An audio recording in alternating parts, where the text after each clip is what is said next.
Magpapatupad ng 89 centavos per kilowatt hour na dagdag singil sa kuryente ang Meralco ngayong buwan. Kaugnay nito, nagdeklara na rin ng yellow alert ang Meralco dahil sa unti-unting pagnipis ng supply ng kuryente bunsod ng shutdown ng ilang power plants ngayong summer. Gayunman, tiniyak naman ito na walang magaganap na brownout. Si Waywaya Macalma sa detalye.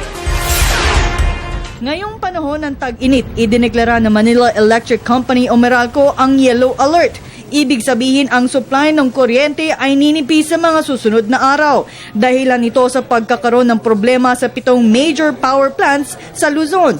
Martes ng umaga ay napansin na ng Meralco ang ilang planta na biglang bumabaksak ang supply ng kuryente at mismong ang National Grid Corporation of the Philippines kumpirman nito. Bukod pa ito sa ilang plantang nakaambang na mag-maintenance shutdown sa mga susunod na buwan. Demand situation natin mas mataas ngayong summer months.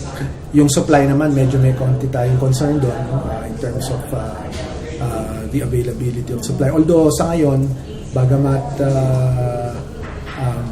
naka-yellow alert tayo for a certain period of time as confirmed to us by the system operator, still, all in all, talagang nagkaroon ng pressure for prices to go up.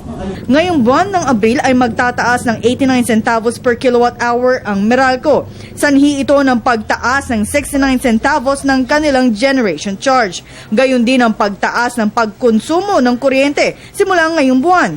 Yung increase ng generation charge ay dahilan sa supply condition natin, medyo may issue tayo dun sa supply situation natin. At nasama pa yung outage ng several large power plants. No? Kasama pa yan yung increase sa demand. So yung demand ng nagdaang March tumaas ng 200 megawatts o siguro roughly to mga 10 malalaking mall.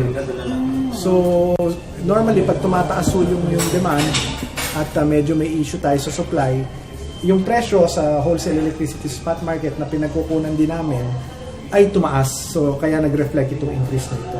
Ayon kay Zaldariaga, sa ngayon ay hindi pa sila magpapatupad ng rotational brownout. Kaya naman mismo ang Meralco na ang nanawagan sa mga kanilang mga consumers na magtipid ng kuryente ngayong tag-init. Lalo na't ang ilan ay nasa bakasyon ngayong summer season.